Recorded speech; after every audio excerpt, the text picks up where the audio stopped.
What's going on, everyone? I'm Jeff St. Pierre, and this is episode 146 of the Adult Education Podcast. Today, I'm speaking with author Lisa Gardner.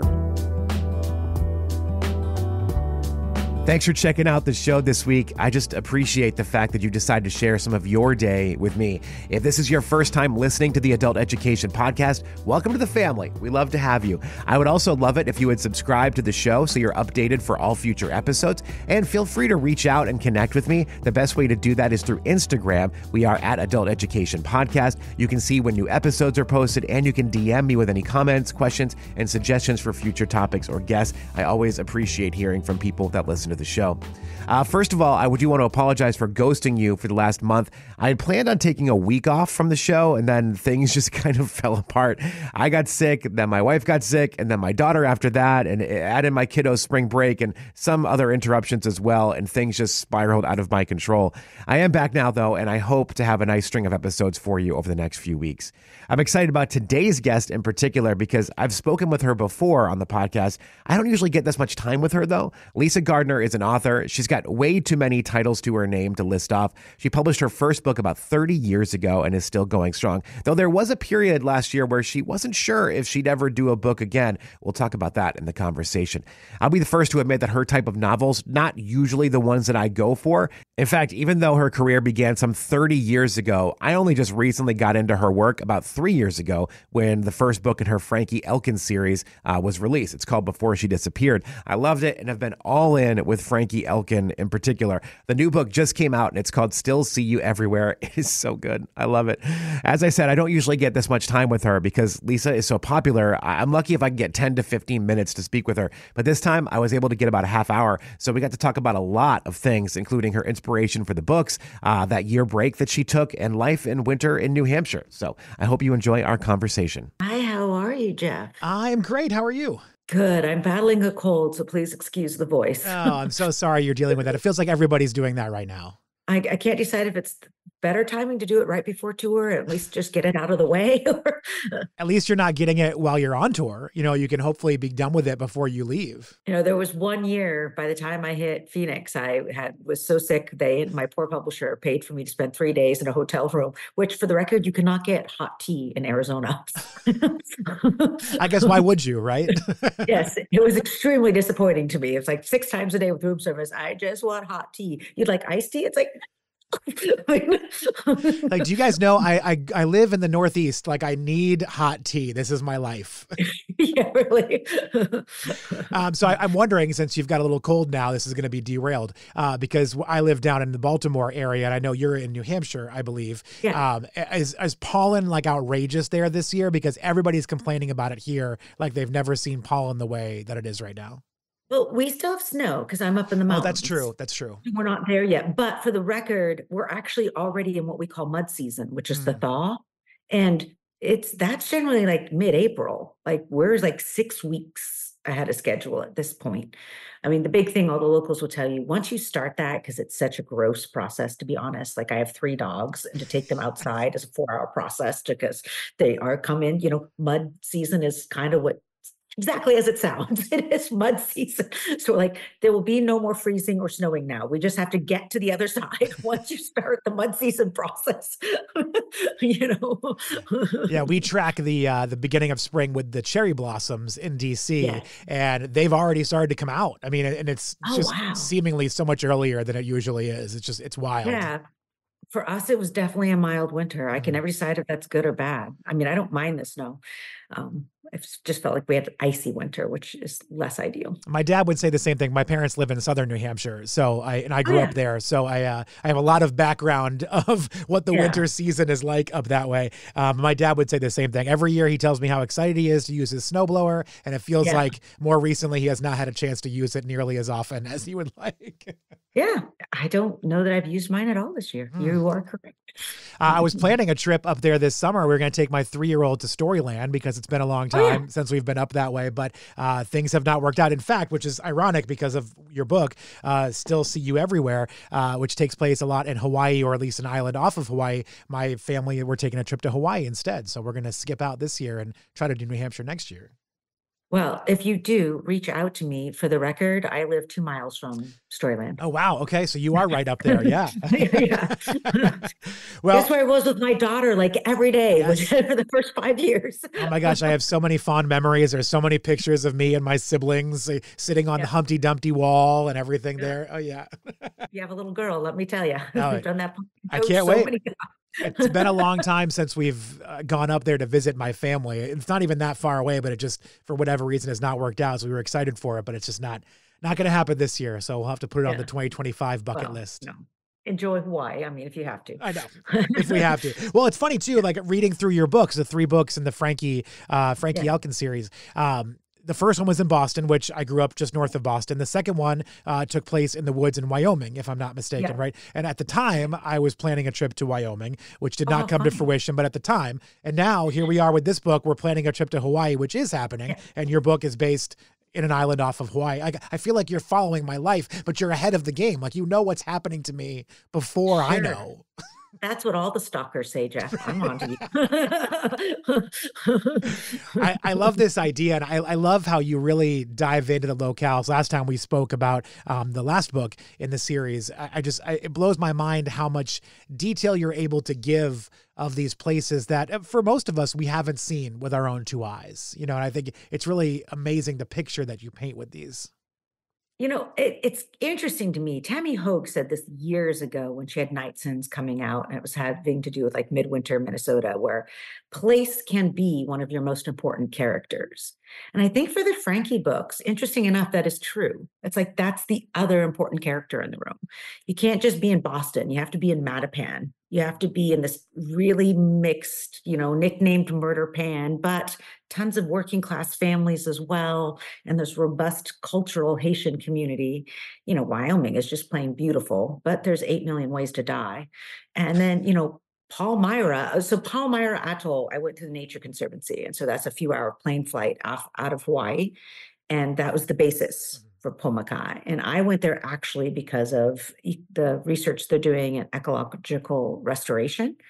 But I arrived and I'm like, oh my God, it's the perfect closed room mystery. I mean, there's 12 people on a remote atoll and they really don't know each other. They're all contract employees. There's the naturalists, there's fish and game people, there's the cooks, there's the engineers. They all transition in and out like 6 months, 9 months and move on. And yet, our entire debriefing when we first got there was all about safety. We'll be ready to muster at a moment's notice. We will not be drinking heavily at night. You will not be fraternizing with your boys. If you have the smallest cut in the world, you will come get antibiotics. And I mean, I was there with 5 ladies. 2 ended up with major infections by the time we were done. It's just so damn humid. Everything grows and takes on a life of its own. And, by day 3, as you got to see the personalities start to disintegrate.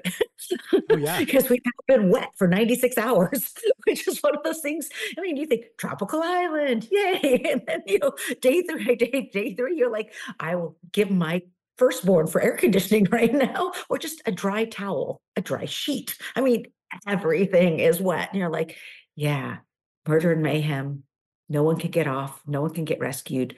This is a thriller novel. Yeah.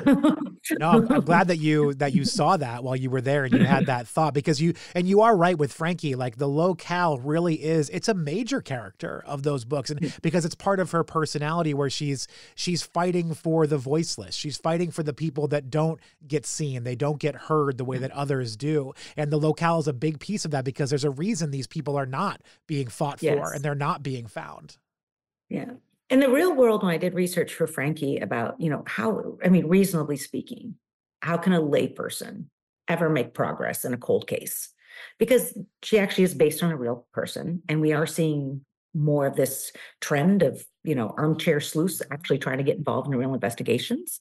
And a lot of it is because they're not the cops. You're getting someone coming into a community where law enforcement is often suspect, asking questions more person to person. And time, the more time that elapses, suddenly people are willing to talk now than don't. But it is that adaptability that's coming in. It's getting to know the people involved. It's kind of forming some kind of relationship and having that conversation along the way versus, an outsider coming in, interrogating and exiting again. Yeah, that's an interesting observation. And I hadn't thought about it till just now, but I feel like this is not a part of Frankie's life, but I feel like the world of podcasting, you notice that so much. I mean, you have all these true crime podcasts where you have these random everyday people that are going to towns that they don't belong in, but they're getting everyone to talk to them and tell them these stories. And I always listen to that thinking, how do they have the balls to walk up to someone sitting at the local diner and say, tell me about this murder? But who are these people that are saying, I'll tell you all about it. Sit on down. I feel like I wouldn't get the same warm welcome if I were to be walking into that town, You got to admire the people who ask the questions. Come on, Annabelle, come on up. My puppy wants to join us. Oh, come on over. Come on. Dogs are welcome. I have 3. There'll be another one joining us shortly. You got to do it on your own. I can't pick you up, my love. Come on, you got it. Go. Just do it. She's psyching herself out. She's 12 now. She doubts judgment. There you go, Annabelle. All right. The whole family's happy now. Good. These are the things that are important. Meet my coworker. Yes. This is Oh my gosh. During the pandemic, that was me. We had 2 dogs during the pandemic. We have since lost one, but when we were working from home, we had 2. And yeah, I mean, they were always around. My feet were never cold. I like to take video of them like sacked out, sound asleep under my desk. Yes. And I'm like, yes, I am working on Saturday and my coworkers are. Can we go back in time just a little bit? Because I'm curious for you, and I discovered your work with Frankie Elkin. So this is my first time diving into your work. And I was just kind of looking through your bibliography the other day, and it's been just over 30 years since your first book was published. The first book you published was under a pseudonym, but how does that feel? I mean, it's got to be wild to think like, wow, I've been doing this for a long time. Part of writing Still See You Everywhere is I actually took a 1-year sabbatical because it's been 30 years. And I just wanted 1 year without a deadline. My daughter had just gone off to college. I can actually do whatever I want. And it was interesting to me because I left it very loosey-goosey. My agent, my editors were all like, you're going to write a book. You're institutionalized at this point. There's no way you won't just come back with your next book, which, I kind of did, just for the record. So, it's been interesting for me to think about because, man, the industry has changed so much. But it's also fun, all the trends that have come and gone. I'm a board member with the International Thriller Writers, and I work with the debut authors. I mean, their publishing experience now, whether it's Thomas and Mercer or an independent publisher or self-published, so totally different than back in the day. And yet still the angst, the worry, how do I write the next book? Will anyone buy this book? That stuff, the business changes like crazy. The writing always remains the same. And I can't decide if that's the most comforting or terrifying part of my chosen profession. But I returned. It's like at the end of the day, they were right. I'm institutionalized. I had to return to the land of deadlines. I'm glad you mentioned that because that was one of the things I wanted to ask you about. Because I since for 30 years, you essentially put out a book a year. I mean, almost like clockwork, 1 book per year. And then last year goes by and there was no new Frankie Elkin book. And I started to wonder if you were done with the character. I was like, I got to Google Lisa Gardner and see if she's still writing books. And then I happened to see this one was coming up, which I was very excited to see. But I'm glad you took that break. I think it's important for people to sometimes take a step back and really just kind of, live life.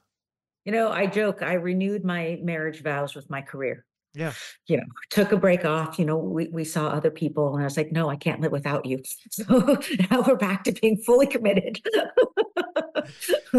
I didn't realize I've always been a lover of books, but I guess from the industry standpoint, I never really thought about how often books come out and how often authors will write books until I started speaking with people and doing interviews. And I think it was Riley Sager that I spoke with 3 years in a row, almost to the day. Each year. And finally, I was like, Riley, it's been 3 years in a row. Like, how are you putting books out? My brain cannot fathom how you can put an entire book together in a year. The fun thing is, and Riley and I are good friends from Dutton, is it's a mystery to us too every time. I mean, we know it'll happen because we're professional novelists, but at the same time, there's definitely around the 3-month mark and then the 6-month mark and then the 3-day before deadline mark of, oh my God, this can't be done. It will never happen. And then it just does.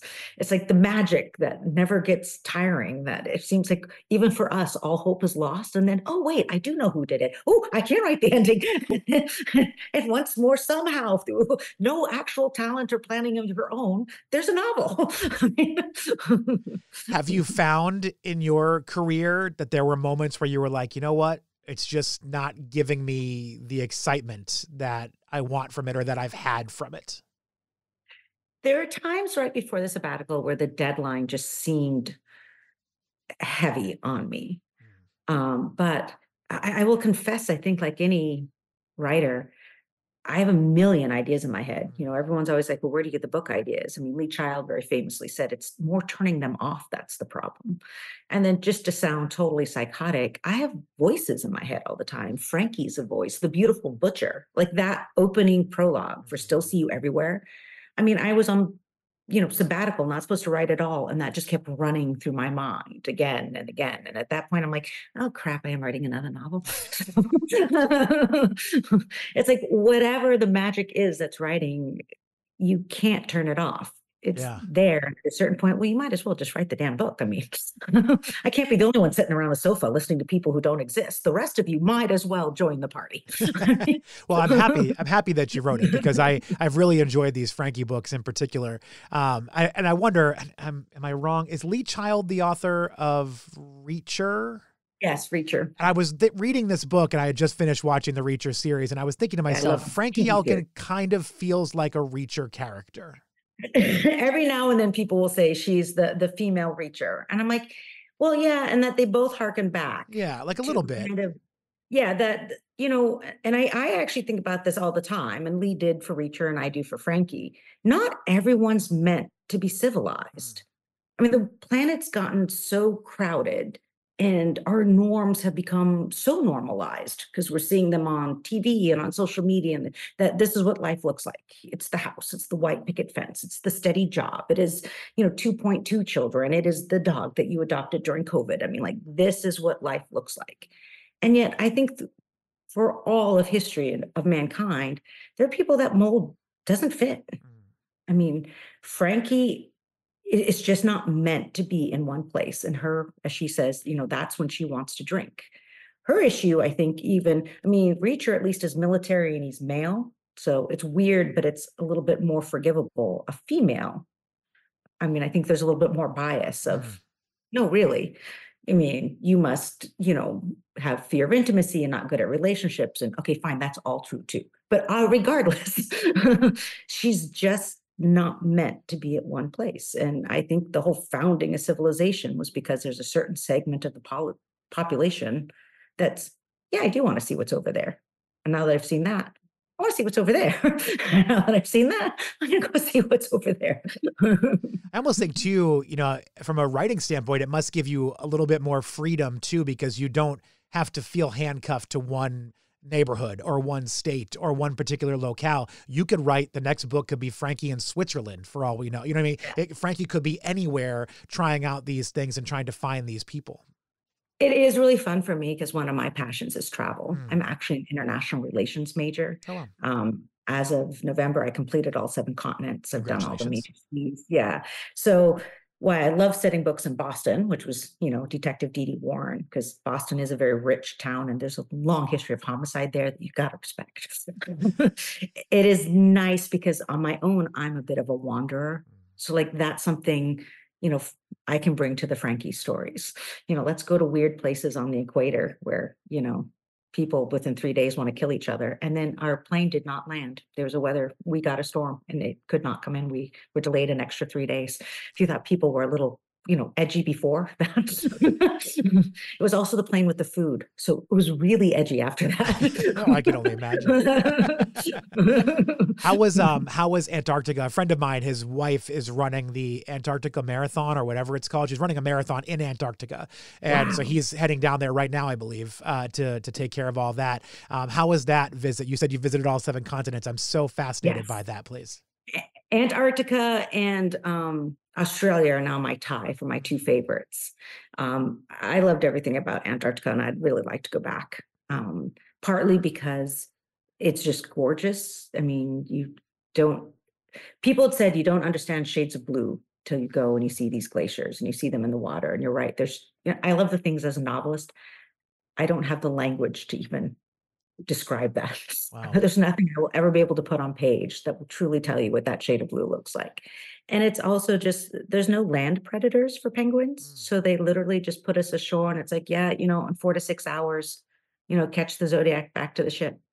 And you just hung out with penguins.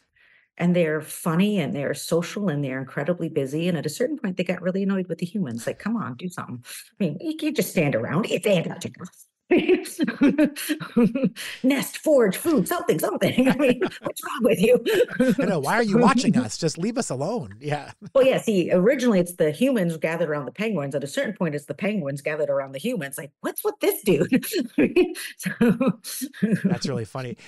Was writing what you want? Because you went to UPenn, if I'm not mistaken. Yeah. Is writing what you wanted to do? Was that your goal, or did you sort of? So I actually wrote my first book before I even went to college. Oh my gosh, I didn't know that. Okay. Yeah, it was the summer before I went to Penn. I was a huge reader. My family's all engineers and math. We have no idea how to explain me. And I just got it into my head. I'm small town Oregon. I don't know any difference. I've never met New York, another author or writer, anyone. So there's no one to tell me writing a book should be hard. I kind of say that's probably the recipe for success right there. So I spent the summer and I wrote a novel. It was dreadful, but it was a beginning, a middle, the end. And then when I went off to college and people said, what'd you do for the summer? And I'm like, oh, I wrote a book. Like, so you're going to publish it? And I'm like, oh, I don't know. I didn't actually think that far. I just want to. And so, yeah, with a bit of encouragement, it took 3 years. But I sold my first book while I was still in college, wrote 2 more books while I was there. And it was also highly educational because I did get to be a published author. And the first book bought me a computer. The second book bought me a printer. The third book got me French fries. So yeah, I went on, I became a research analyst. I did a bunch of stuff because while I enjoyed writing and I continued to write, I didn't yet see how you could make a living out of it. And it's when I met other authors and they started saying, you really should get an agent. And then I got an agent. She's like, you're really good at killing people. You should write a thriller. And then it all came together. 10 years later, I was an overnight success. That's how it works. 10-year town, they always say. Yeah. Well, I'm so glad that you've taken us into this world of Frankie Elkin. And, I will say one frustrating thing about Frankie is the first book in particular, before she disappeared, the one based in Massachusetts, she meets this detective that sort of becomes a friend, but also sort of a foil at the same time. They have this weird relationship, but he's referenced in the next 2 books as well. I kind of want him to come back. Now I haven't finished this one yet, so I don't know if he does make an appearance. But I kind of want him to come back. Like, I feel like I need him back in a Frankie book. I like that about her, that there's always the possibilities there. And I'm going to tell you, between you and me, I think Frankie and Dee Dee in a book would be fun. You haven't read those books, but I think that I like it when other authors do it. And I think readers really enjoy it when, your series don't have to inhabit separate silos. I mean, there's nothing wrong with kind of mixing and matching a little too. And you've done that before with your other series a little bit, right? Yeah. The very first time I did it was actually at a reader's request. I don't always do this because generally I have my next book idea, but whatever the crime was, several different jurisdictions could handle it. So I think I posted on Facebook or something silly like this, because this was like 10 years ago. Would you like the next book to be like Dee Dee or Tessa Leone or Kimberly Quincy, the FBI profiler? And it was dead evenly split. It was like 33-30. So it's like, fine, we'll just put all of them in the book. It seemed the most reasonable answer to it all. And readers really enjoyed it. So it was a lot of fun. And it was challenging for me. You don't realize how much, you're used to like playing one role in a book as the writer. It's almost like acting, like I'm this actress and I'm that actress. And to have them all in the book, it's like I kept having to consciously like switch voice. Because Dee Dee is not Kimberly, who's not Frankie. So it was a good exercise. I would imagine that would make me go schizophrenic, like in there, like trying to figure out, wait, who am I right now? Who am I typing for? I have to type each one in a different color font just so I can. Yeah. Oh my God, where were you 10 years ago? That would have been brilliant. But that's cool about your characters because they live in very distinct universes, but they're still the same world, or maybe I don't know, whatever. You know what I'm getting at. Yeah. They have their own place, but they still live in, 2024 America, whatever. Yeah. So it's not like one of them's in futuristic Mars. Like you are still here. Yeah. So you could have a crossover. You could have them cross paths for some mission. Well, or yeah, especially because in the real world of criminal justice, there's often multi-jurisdictional, can I say that, investigations. So it's, I can provide all the different jurisdictions. I don't know if we've talked about this before in our previous conversations, but why is it so important for you? I know you said Frankie is based on a real person and Frankie is trying to find the people that no one's looking for. Why is it important to you to tell the stories of these people that seemingly have been forgotten? At its best, I think a work of fiction enables you to walk in someone else's shoes. I grew up rural and in small towns, and books were how I dreamed. Books were how I traveled.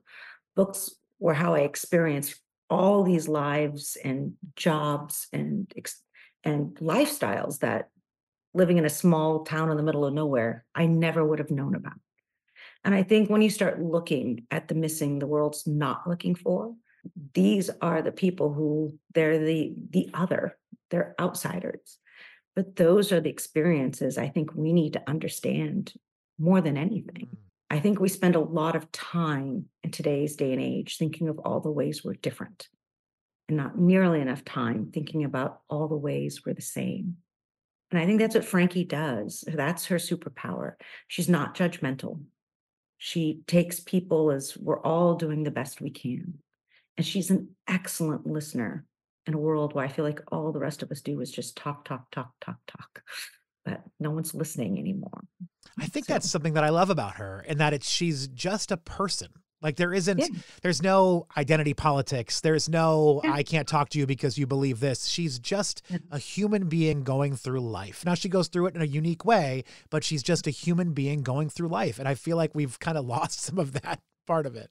Well, and this is the way she can do all these different towns and cultures and experiences, is because she is trying to find the commonality in them all. And in doing that, she's always somewhat kind of at home. Like she makes friends very easily. I mean, she's not going to write later or send postcards or nurture these forever, but when she meets people, she can see a way to relate to them and she can form that connection. And now she's no longer an outsider in that community, is she? Yeah. It's like if you go in looking for giving people the benefit of the doubt and looking for what you have in common, life, possibly might be easier to navigate. No, it's so true. And, I think even when I first opened up the book for Before She Disappeared, when she's going into Mattapan, I'm like, you are not welcome. Like, this is not where you belong. Yeah. But you're right. Like, she goes in with no bias, just comes in and sits down and starts talking to people like they're human beings. And I think that's so hard sometimes because you know the background of what this area might mean or how, dangerous or unsafe a place might be. So you have a bias, but Frankie doesn't really seem to have that.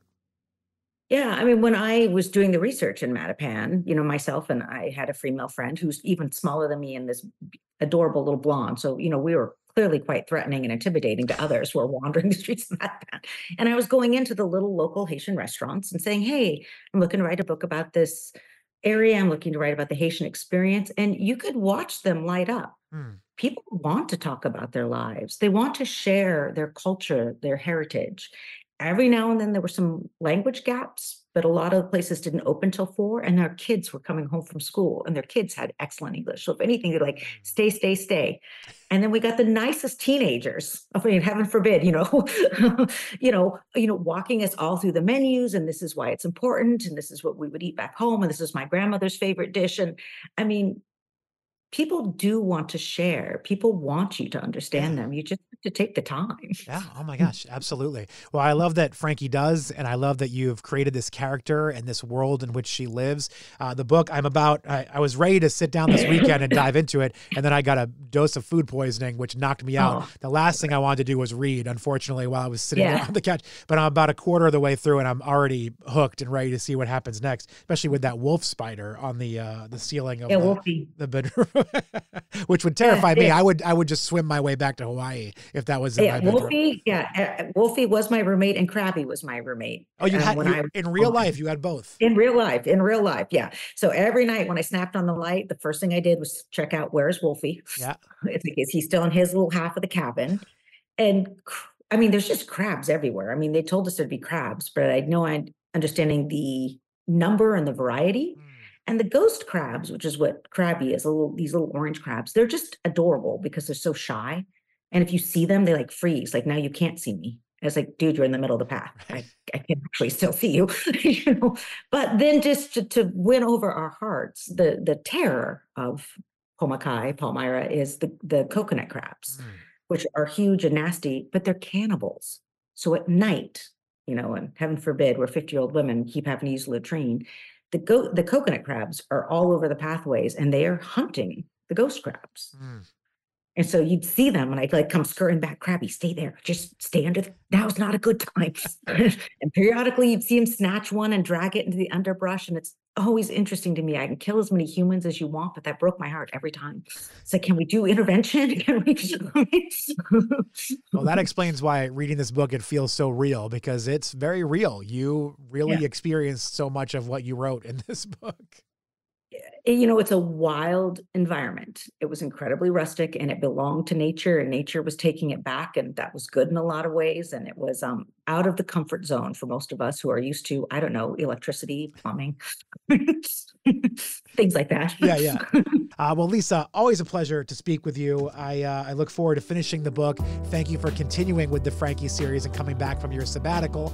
And I hope that we'll have a fourth book at some point in the near future. I'm working at it already. All right. Thank you. Yes. That was my way to lead you into telling me if we were going to have another one. You took the bait. We're good to go. Thanks to Lisa Gardner for her time. Always a pleasure catching up with her. Check out her new book called Still See You Everywhere. It's out now wherever you get your books. Also, thank you to all of you for your time. I appreciate you taking time out of your day to join me on the Adult Education Podcast. Until next time, be well.